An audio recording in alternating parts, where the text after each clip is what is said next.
Audio Jungle.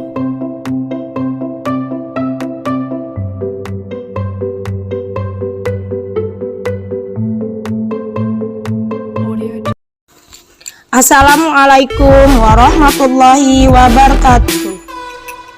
Salam guru penggerak, tergerak, bergerak, menggerakkan. Pada kesempatan kali ini, izinkan saya memaparkan aksi nyata modul 1.4 diseminasi budaya positif. Rancangan tindakan aksi nyata yang pertama, diseminasi implementasi budaya positif.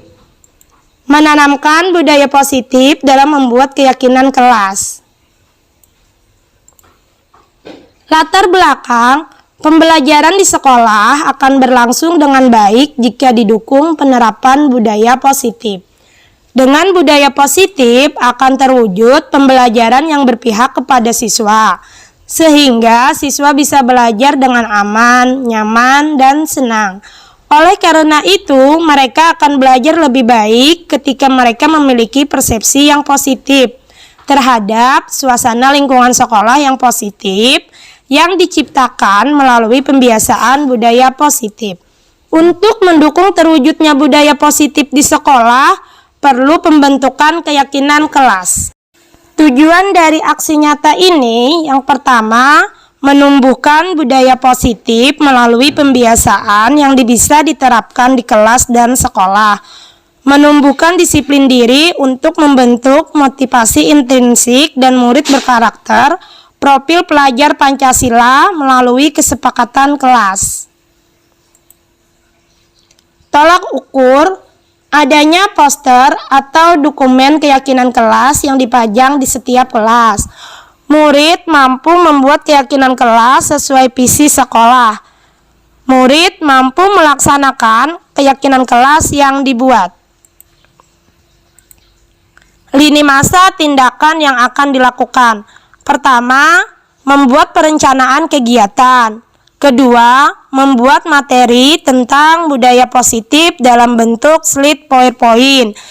Ketiga, berkonsultasi dengan kepala sekolah untuk mendapatkan masukan mengenai materi yang sudah dibuat dan penentuan jadwal sosialisasi. Yang keempat, melaksanakan presentasi atau sosialisasi. Dan yang terakhir, refleksi kegiatan.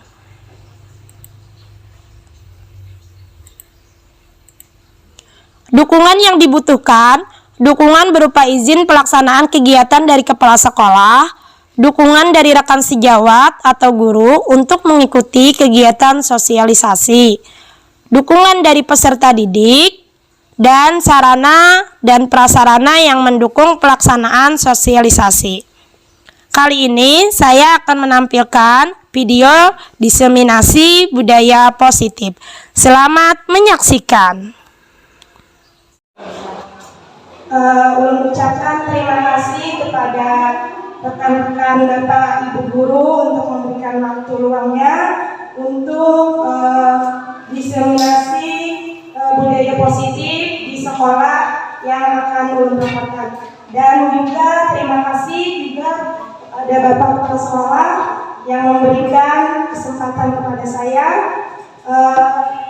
Pada kesempatan ini saya akan mendiseminasikan apa itu budaya positif yang ulun pelajari selama mengikuti pendidikan di guru penggerak. Di sini ada beberapa materi yang akan ulun sampaikan terkait pendidikan ulun di guru penggerak selama kurang lebih 2 bulan.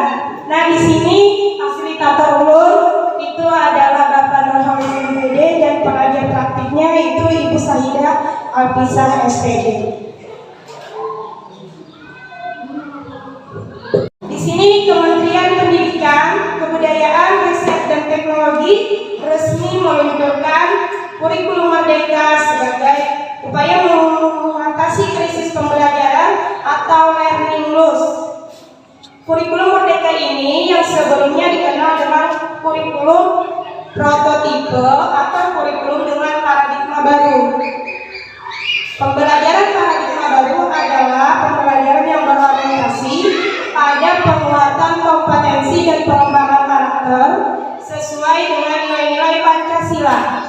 Pembelajaran paradigma baru memastikan praktik pembelajaran yang berpusat pada murid, yang mana setiap murid belajar itu sesuai dengan kebutuhan dan tahap perkembangannya.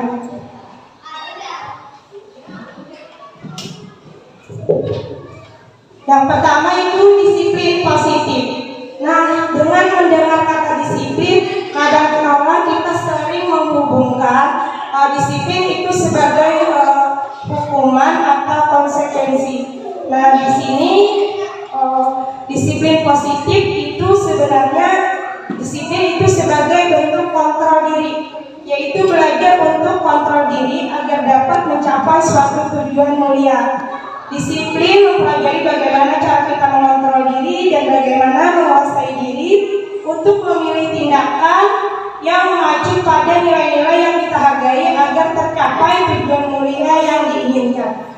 Di dalam buku Ki Hajar Dewantara, Pemikiran, Konsepsi dan Keteladanan, Sikap Merdeka, cetakan kelima 2013, halaman 470, beliau menyatakan bahwa untuk mencapai kemerdekaan atau dalam konteks pendidikan kita saat ini, untuk menciptakan murid yang merdeka, syarat utamanya itu harus ada disiplin yang kuat.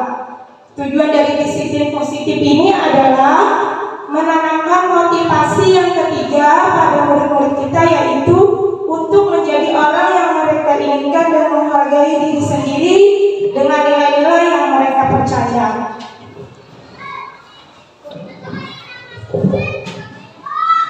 Yang ketiga itu nilai-nilai kebajikan universal.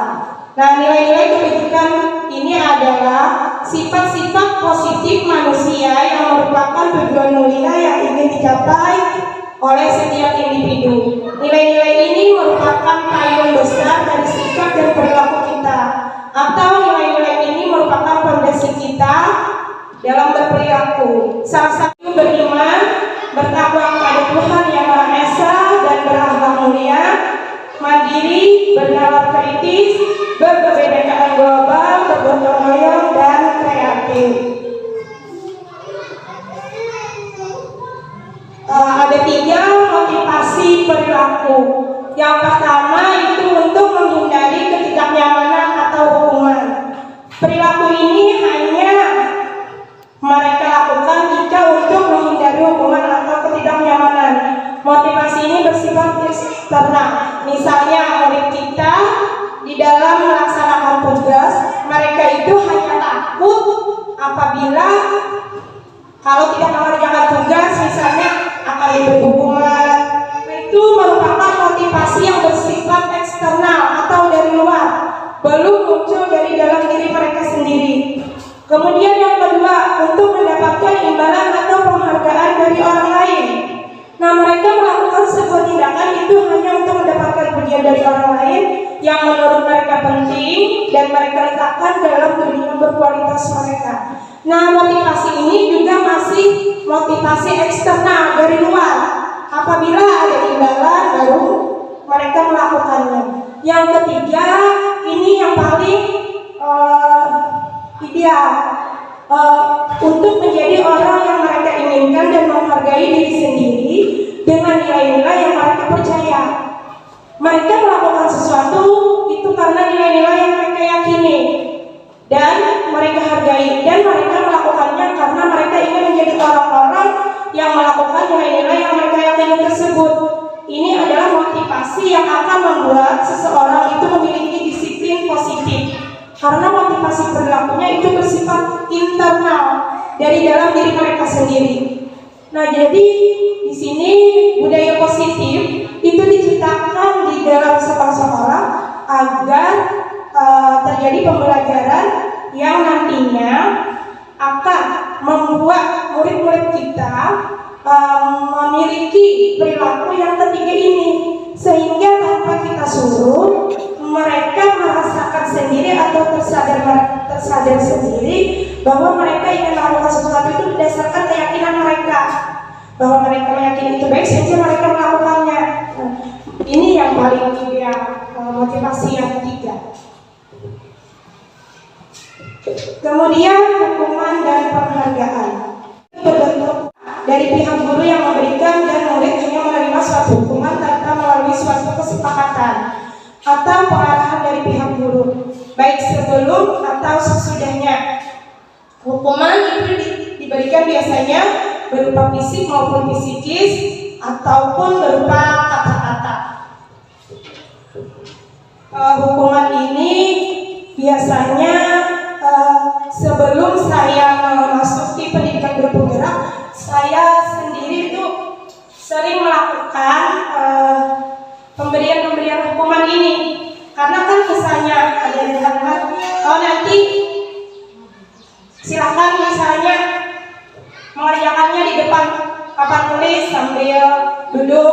Nah, ini termasuk suatu hukuman. Nanti ada di pembelajaran ini bagaimana kita menyikapi kepada siswa kita untuk menghindari hukuman ini, sehingga apabila mereka melakukan kesalahan, mereka akan menyadari dan berusaha memperbaikinya. Di sini kemudian ada yang namanya konsekuensi. Konsekuensi ini lebih baik daripada hukuman, karena di dalam konsekuensi ini sudah berencana atau sudah disepakati, sudah dibahas dan disetujui oleh murid dan guru. Bentuk-bentuk konsekuensi itu dilihat oleh pihak guru atau sekolah, dan murid sudah mengetahui sebelumnya konsekuensi yang akan diterima bila ada pelanggaran. Pada konsekuensi, murid itu tetap dibuat tidak nyaman, tetapi untuk jangka waktu yang pendek. Misalnya kita membuat peraturan memakai seragam sekolah sesuai ketentuan. Kemudian ada siswa yang tidak sesuai memakai seragam, lalu kita berikan konsekuensi. Namun mereka sudah tahu apabila mereka melanggar, maka mereka akan melakukan seperti ini akibatnya. Nah, walaupun ini lebih baik daripada hukuman, namun ini juga menyebabkan murid membuat tidak nyaman. Di yang ketiga ini itu adalah restitusi. Restitusi itu adalah proses menciptakan kondisi bagi murid untuk memperbaiki kesalahan mereka, sehingga mereka bisa kembali pada kelompok mereka dengan karakter yang lebih kuat. Ini menurut dosen tahun 2004. Kemudian ada lagi menurut Charles dosen, restitusi juga merupakan proses kolaboratif seperti apa yang mereka inginkan dan bagaimana mereka harus memperlakukan orang lain. Jadi di antara hukuman, konsekuensi dan restitusi, itu ideal yang kita lakukan sebagai guru itu adalah restitusi, di mana kita menciptakan kondisi bagi murid bagaimana cara mereka memperbaiki kesalahan mereka sendiri dengan saling berkolaborasi atau saling bertukar pendapat. Nah, seperti itu. Nah, kemudian untuk keyakinan sekolah atau keyakinan kelas. Keyakinan kelas ini diterapkan sebagai salah satu cara dalam membangun budaya positif. Keyakinan kelas harus berpihak pada murid dan dirumuskan bersama murid untuk membangun kemandirian mereka. Keyakinan kelas ini bersifat lebih abstrak daripada peraturan, yang lebih rinci dan konkret. Pernyataan keyakinan kelas senantiasa dibuat dalam bentuk positif. Keyakinan kelas ini hendaknya tidak terlalu banyak sehingga mudah diingat dan dipahami oleh semua warga kelas. Keyakinan kelas ini sebaiknya sesuatu yang dapat diterapkan di lingkungan tersebut, maksudnya ini di lingkungan di sekitar sekolah. Kemudian semua warga kelas ini hendaknya ikut berkontribusi dalam pembuatan keyakinan kelas lewat kegiatan curah pendapat. Keyakinan kelas ini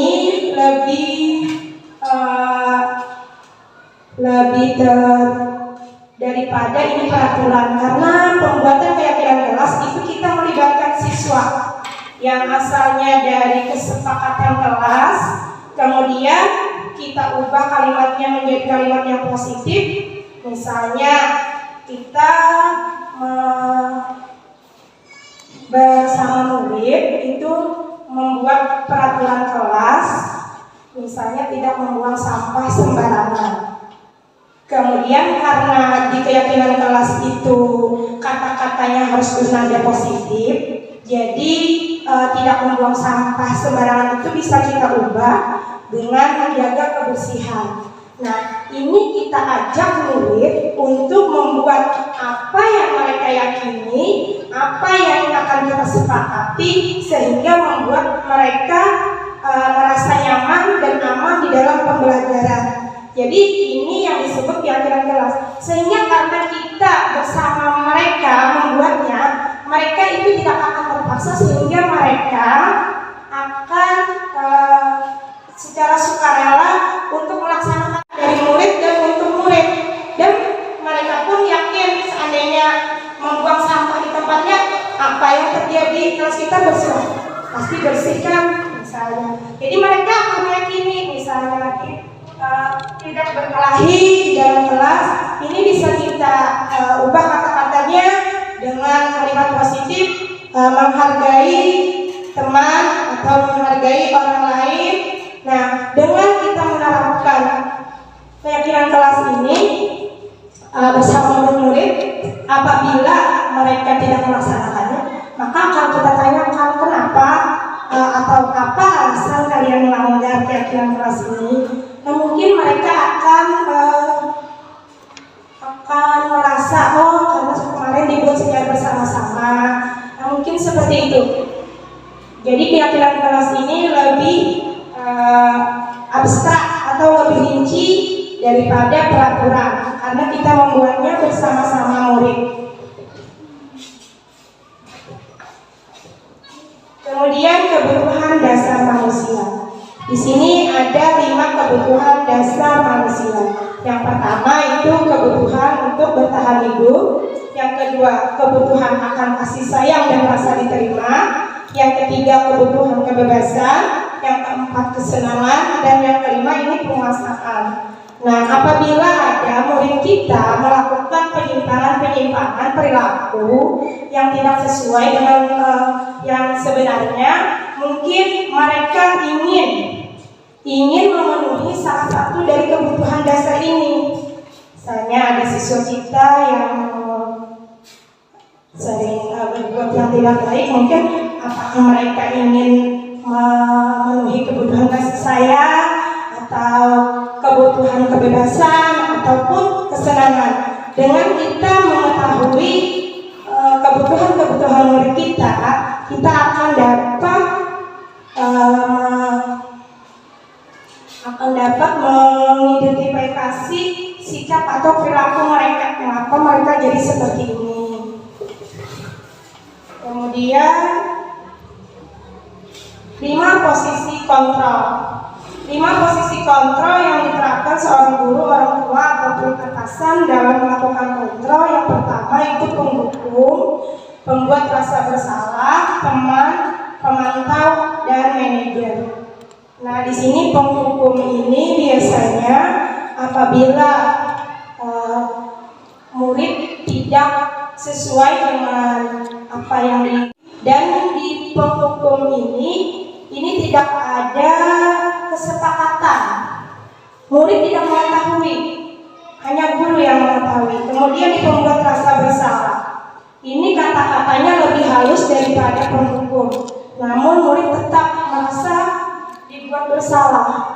Untuk teman ini bagus, cuma apabila guru itu tidak ada, mereka tidak akan menurut, karena mereka menurut hanya pada guru yang mereka anggap teman. Pemantau di sini masih memberikan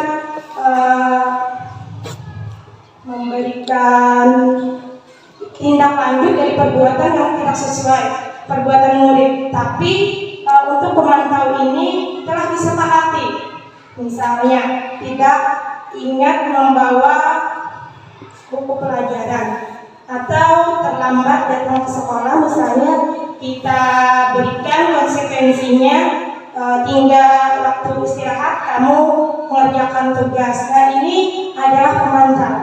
Nah, untuk yang manajer yang kelima, manajer ini adalah kontrol yang membuat siswa itu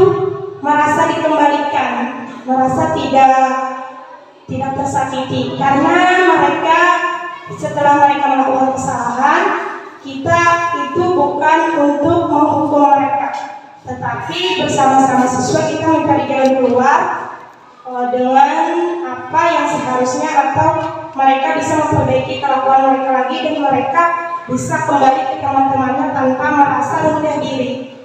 Nah, jadi untuk manajer ini yang paling ideal dilakukan dalam posisi kontrol. Kadang Ulun sendiri itu masih berada sebelum tahu ada 5 posisi kontrol ini, itu masih berada di penghukum, pembuat rasa bersalah. Kemudian setelah tahu, oh ternyata ada yang lebih baik lagi, posisi yang akan kita terapkan, kontrol yang akan kita terapkan kepada murid-murid kita, yaitu manajer.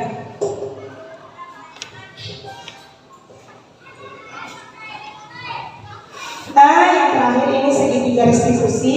Restitusi di sini seperti yang sudah saya singgung tadi, restitusi itu membantu murid menjadi lebih baik, memiliki tujuan, disiplin positif, dan memulihkan dirinya setelah berperilaku untuk menyenangkan orang lain atau menghindari ketidaknyamanan, menghargai nilai-nilai kebajikan yang mereka percaya. Segitiga restitusi yaitu suatu proses dialog yang dijalankan guru atau orang tua agar dapat menghasilkan murid yang mandiri dan bertanggung jawab. 3 tahapan segitiga restitusi: menstabilkan identitas, validasi tindakan yang salah, dan menanyakan keyakinan. Nah, mungkin ini materi dari pendidikan Ulun selama menjadi guru penggerak yang selama 2 bulan ini. Ulun kembalikan kepada Bapak dan Ibu apabila ada yang ingin ditanyakan seputar materi yang telah Ulun sampaikan. Apakah ada yang ditanyakan Bapak atau Ibu?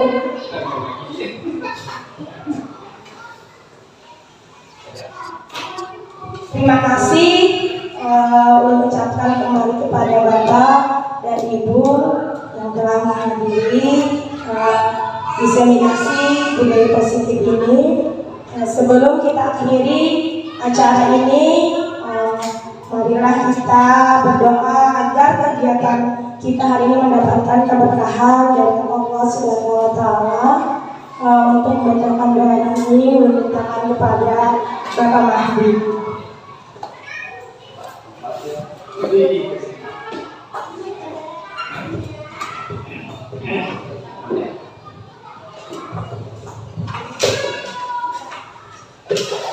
Assalamualaikum warahmatullahi wabarakatuh. Alhamdulillahirabbil alamin. Allahumma shalli ala sayyidina Allahumma shalli ala sayyidina Muhammadin wa ala alihi wa afat. Bertakbirana ya Allah jami'al hajat wa tudahhirna biha min jami'al. Diseminasi penerapan segitiga restitusi. Kembali di sini Ulun akan menyampaikan diseminasi budaya positif tentang penerapan segitiga restitusi. Nah, di sini ada Ulun sedikit membuat demonstrasi kontekstual tentang penerapan segitiga restitusi yang sudah Ulun praktekkan. Mungkin di sini kawan-kawan Ulun bawa melihat bagaimana penerapan segitiga restitusi dalam pemecahan masalah terhadap murid-murid kita di sekolah.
Itu potongan.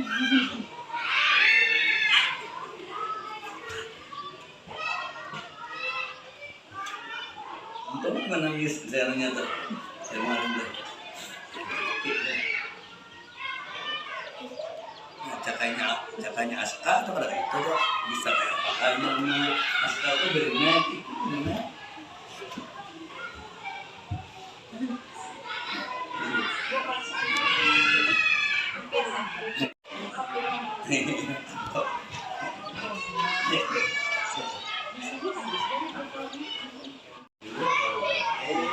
Kemarin mah landau oleh gulik, andung gulik berhabis andung dah ya kawan.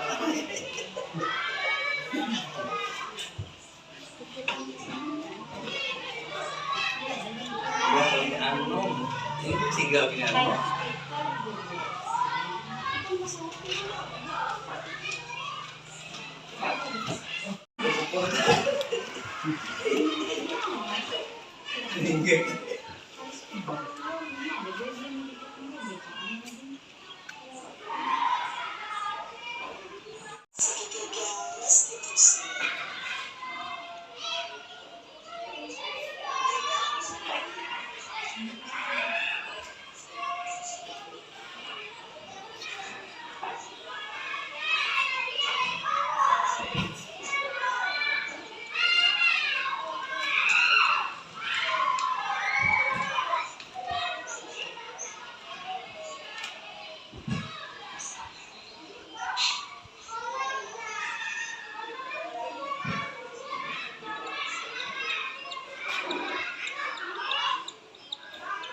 Nah, jadi di dalam penerapan segitiga restitusi tadi ada dua kasus di sana.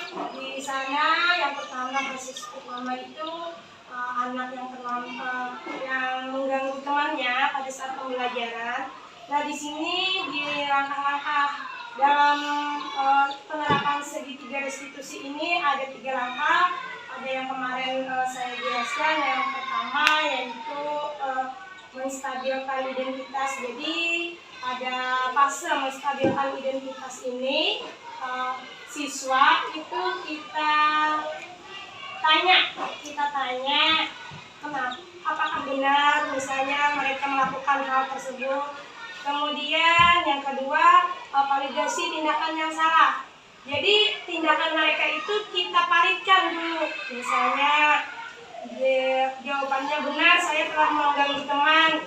Apa alasan kamu mengganggu teman? Misalnya cuma iseng, cuma bercanda bu. Nah, lalu kita tanyakan kembali, iya nggak apa-apa bercanda misalnya. Tapi apakah kamu tahu perbuatan yang baik? Maka mereka akan menjawab. Jadi kita sebagai pertanyaan yang memantik mereka itu agar mereka merasa yang dilakukan mereka itu benar, namun kita kembalikan lagi kepada keyakinan kelas yang kita sepakati. Jadi di tahap yang ketiga ini adalah untuk penyelesaian dari tahap validasi identitas tadi, validasi tindakan yang salah tadi. Misalnya ibu tidak apa-apa, kamu melakukan kesalahan, wajar misalnya. Semua orang juga pernah berbuat salah, tapi masih ingatkah dengan keyakinan kelas yang sudah kita terapkan? Nah, mungkin mereka akan melihat kembali apa saja keyakinan. Misalnya menghargai orang lain, bu, mereka bilang seperti itu. Nah, dari situ kita mencoba. Lalu bagaimana supaya kamu bisa menerapkan? Bagaimana tindakan kamu selanjutnya? Mungkin seperti itu untuk penerapan segitiga restitusi ini. Jadi di sini murid merasa tidak dipermalukan, tidak dihukum, dan tidak dipermalukan, sehingga mereka untuk berbuat kembali lebih baik lagi itu tidak merasa gagal. Mereka merasa menimbulkan tanggung jawab mereka sendiri. Oh, ternyata kelakuan saya melanggar keyakinan kelas atau tidak melakukan keyakinan kelas, oh ternyata salah seharusnya.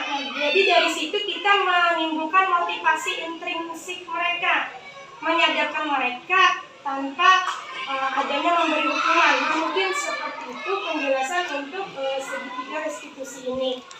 Nah, kemudian kalaunya teman-teman atau bapak dan ibu ada yang ingin ditanyakan seputar dengan penerapan segitiga restitusi ini, saya persilahkan. Waalaikumsalam. Terima kasih kepada ibu guru yang memberikan pertanyaan kepada kami. Kalau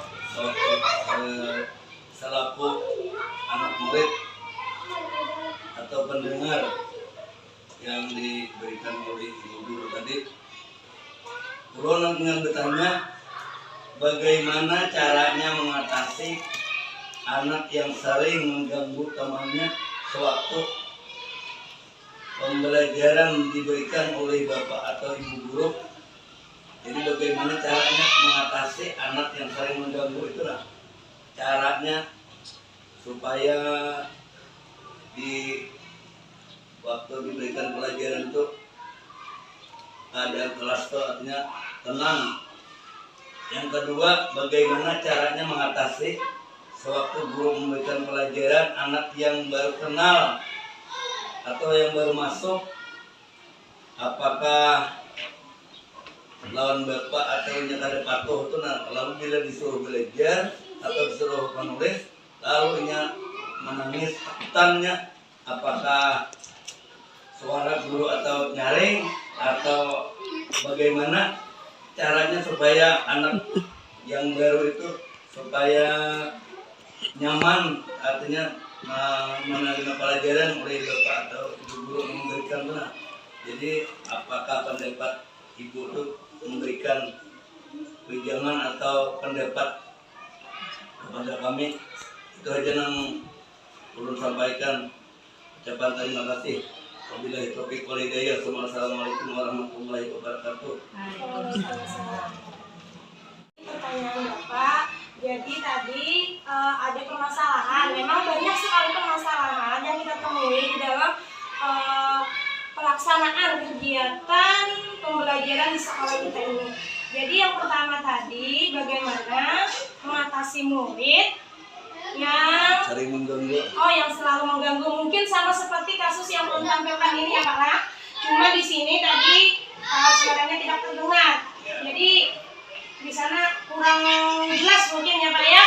Nah, mungkin dengan kita panggil pertama si anak, lalu untuk penerapan segitiga restitusi ini kita mulai dari menstabilkan identitas. Nah, jadi untuk menstabilkan identitas ini, anak kita beri pertanyaan, Pak. Ada beberapa pertanyaan. Pertanyaan ini bisa kita kembangkan seputar identitasnya. Jadi anak yang asalnya berlaku salah, kita ajak ke kembali yang benar dan mereka meyakini. Misalnya tadi yang pertama, untuk mengatasi kata Bapak tadi anak yang selalu mengganggu teman-temannya pada saat pembelajaran. Nah, jadi yang pertama kita ini Pak menstabilkan identitas Pak, mengubah identitas anak dari orang yang gagal karena melakukan kesalahan menjadi orang yang sukses. Dengan tadi kita memberikan pertanyaan, kita panggil, kemudian mereka mengakui. Nah, tapi sebelum menerapkan ini kita membuat dulu apa itu keyakinan kelas. Jadi keyakinan kelas yang kita sepakati bersama, kita buat bersama. Misalnya kemarin yang menghargai orang lain, menjaga lingkungan menjaga kebersihan. Nah, dengan sudah adanya keyakinan tadi, setelah menstabilkan identitas ini, kita tanya, apa alasan kamu mengganggu teman? Lalu mereka berkata, senang Pak. Berarti mereka memenuhi kebutuhan dasar dari kesenangan Pak. Nah, kemudian kita sudah oh ternyata mereka kebutuhan dasarnya ini yang ingin ditanyakan, yang ingin dipenuhi. Lalu kemudian kita kembalikan lagi, oh tidak apa-apa, kamu merasa senang, benar. Di sini Pak, divalidasi tindakan salah. Nah di sini atau saya, atau bapak, atau ibu tidak akan menghukum kamu karena wajar manusia itu berbuat salah.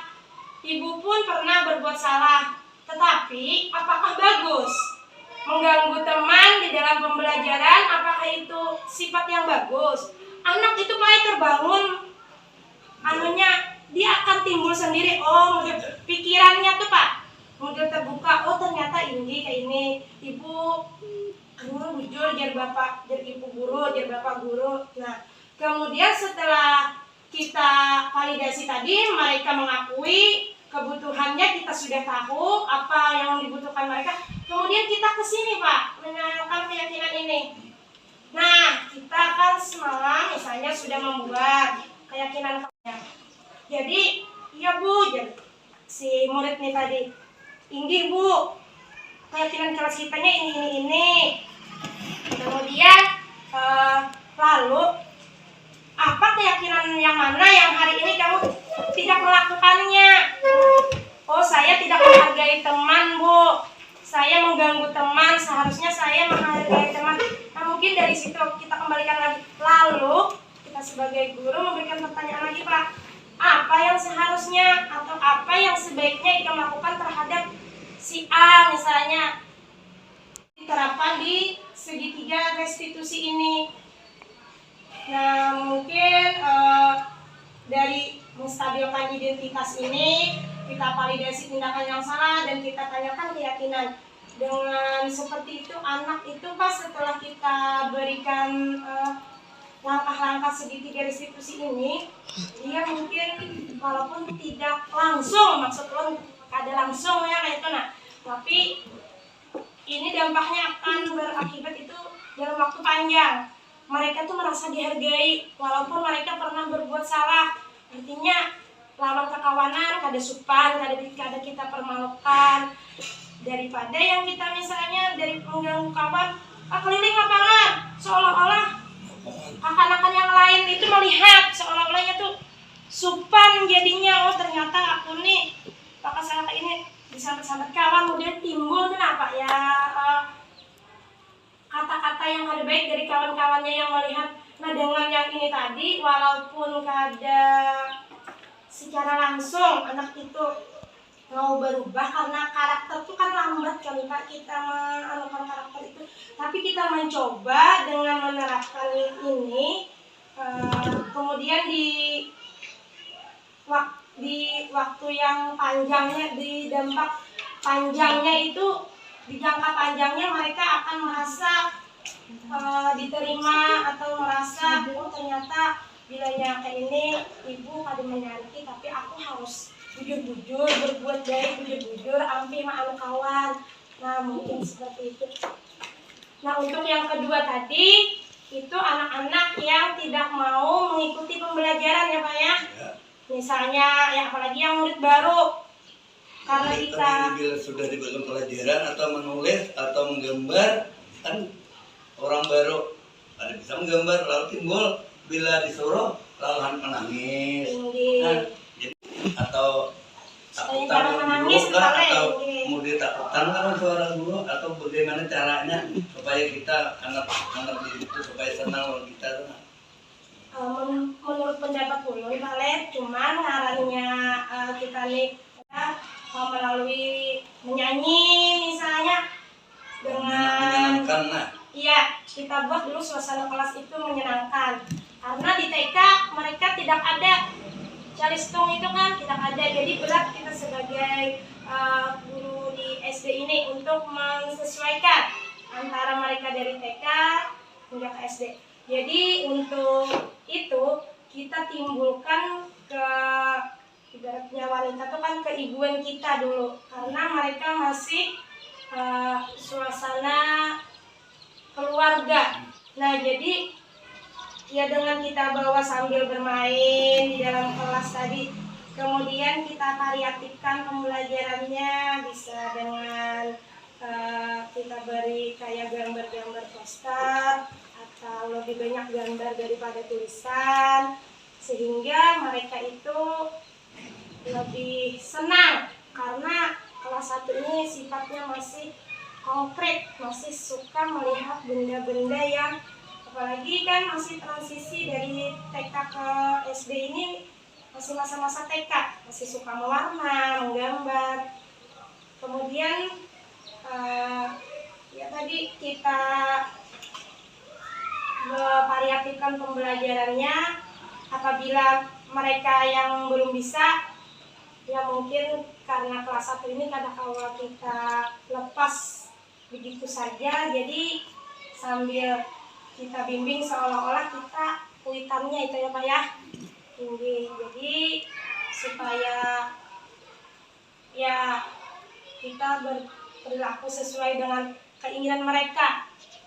Kita mengetahui karakter mereka. Yang pertama, apakah mereka ini orangnya ibaratnya tuh penangisan misalnya. Nah, jadi dengan seperti itu kita mudah Pak untuk memberikan pembelajaran kepada mereka. Apabila mereka misalnya tadi sambil kita di sampingnya, ya seolah-olah tadi tidak bisa dilepas begitu saja anak kelas 1 ini. Ya mungkin itu menurut pendapat ulun Pak. Dan ulun kembalikan ke Bapak, bagaimana tanggapan dari Bapak? Ya, terima kasih kepada Ibu yang sudah menjelaskan tadi sesuai dengan keinginan Ibu dan sesuai dengan kemampuan anak didik yang sudah diberikan. Jadi artinya bagus kan penjelasan Ibu itu masuk ke kita. Jadi terima kasih banyak kan penjelasan Ibu itu. Mudah-mudahan Bapak atau yang mempelajari kayak kita, artinya gurunya yang memberikan pelajaran, mudah-mudahan adanya penjelasan Ibu tadi awal menerapkan di dalam kelas belajar. Ya, terima kasih. Jadi mungkin sampai di sini penjelasan atau diseminasi tentang langkah-langkah segitiga restitusi dan penerapan segitiga restitusi yang saya sampaikan kepada teman-teman dan kepada Ibu.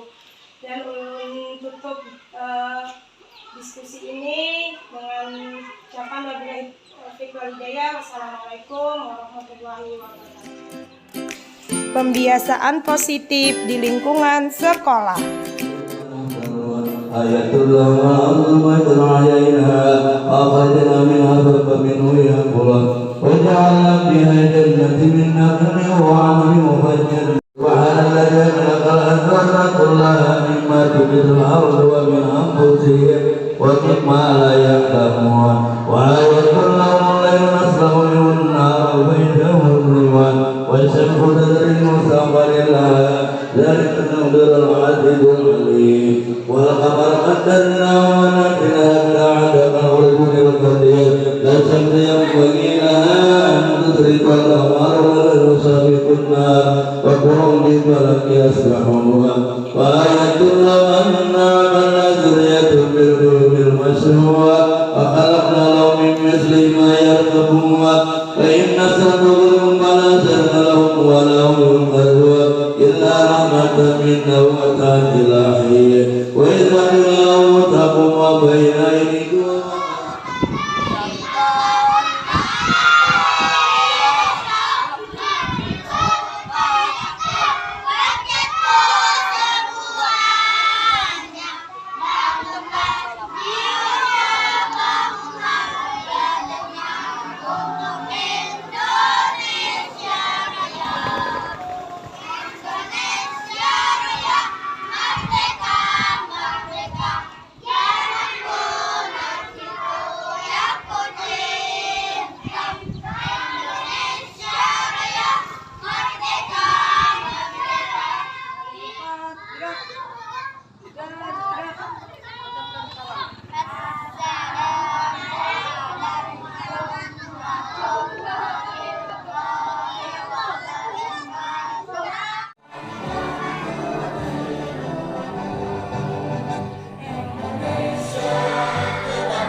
membuat keyakinan kelas. Assalamualaikum warahmatullahi wabarakatuh. Waalaikumsalam warahmatullahi wabarakatuh. Bagaimana kabar kalian hari ini? Hari ini ada yang tidak hadir? Ada. Ya. Siapa? Muhammad Lutfi.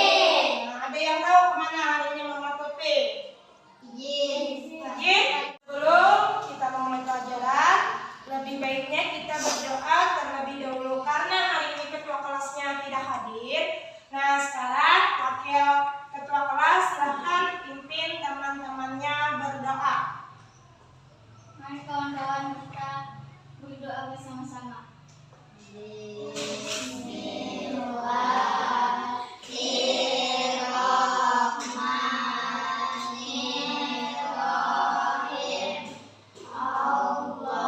Allahumma ftah lana abwaaba hikmatika wansur alaina rahmataka min hazaini rahmatika ya arhamar rahimin.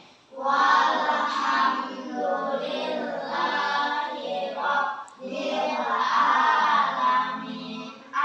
Assalamu alaikum warahmatullahi wabarakatuh. Waalaikumsalam warahmatullahi wabarakatuh.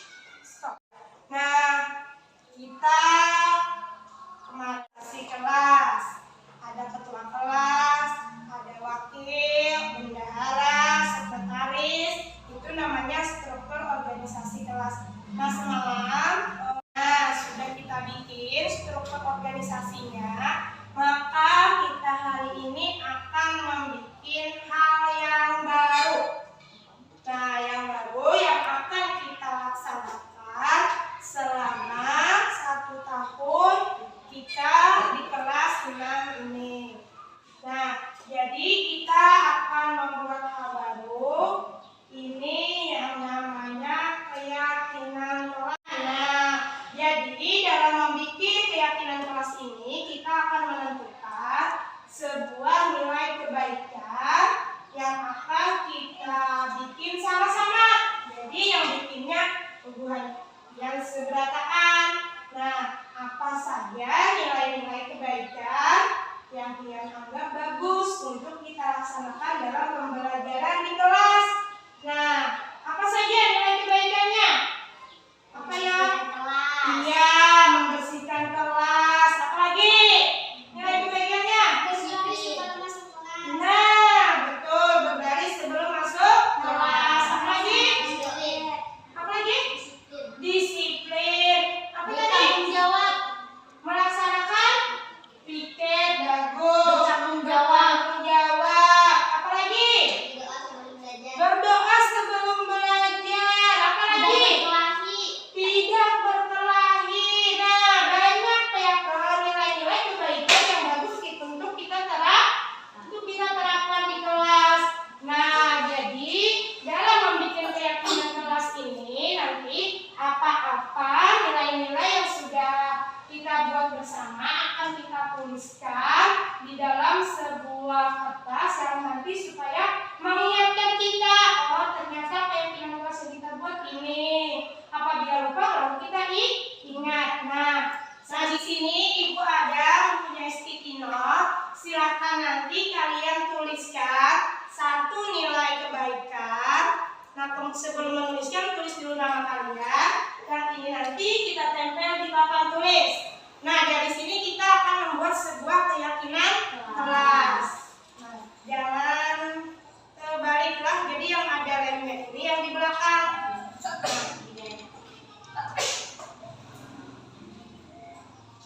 Supaya nanti ditempel di papan tulisnya enak. Jadi jangan terbalik.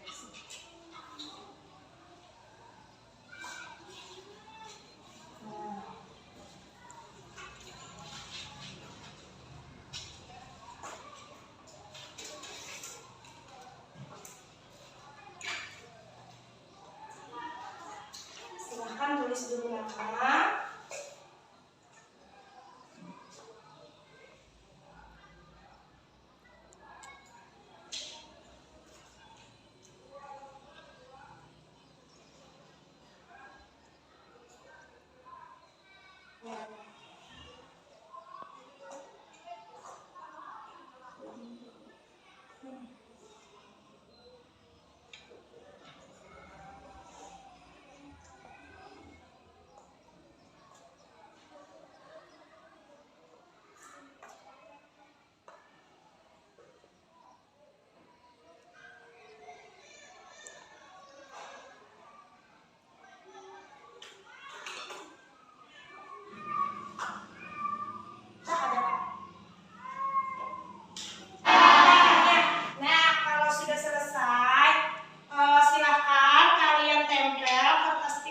Tadi di papan tulis. Silakan.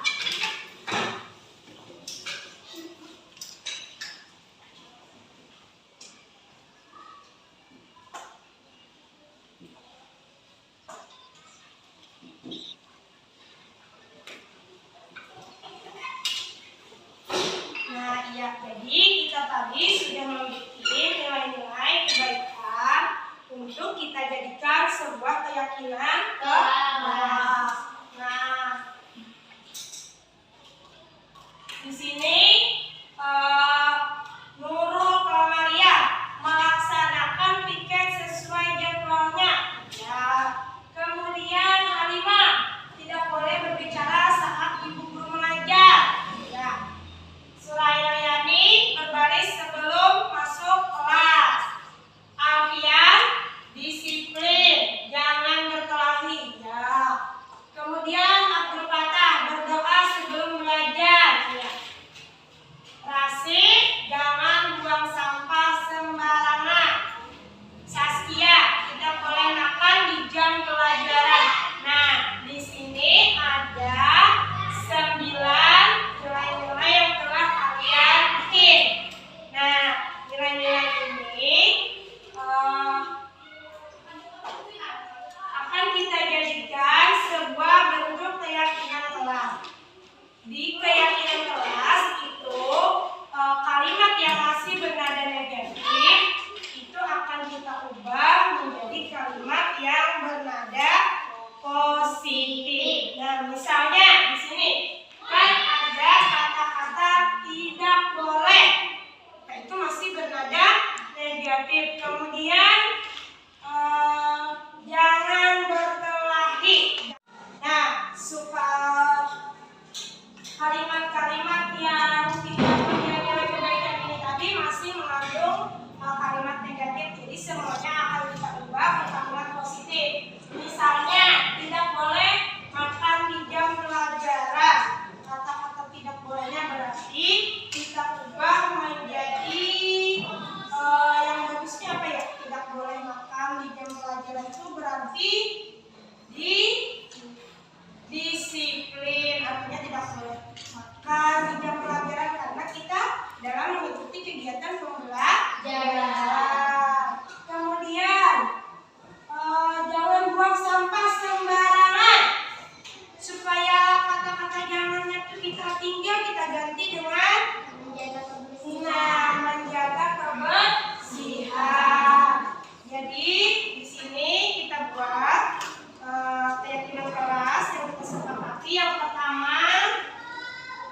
menjaga kebersihan.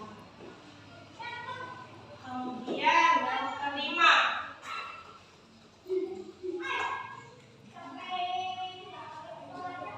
berdoa sebelum belajar. Berarti kita berdoa ini kepada siapa? Kepada Tuhan. Kita di sini terus berdoa tetap sebelum belajar. Nah, jadi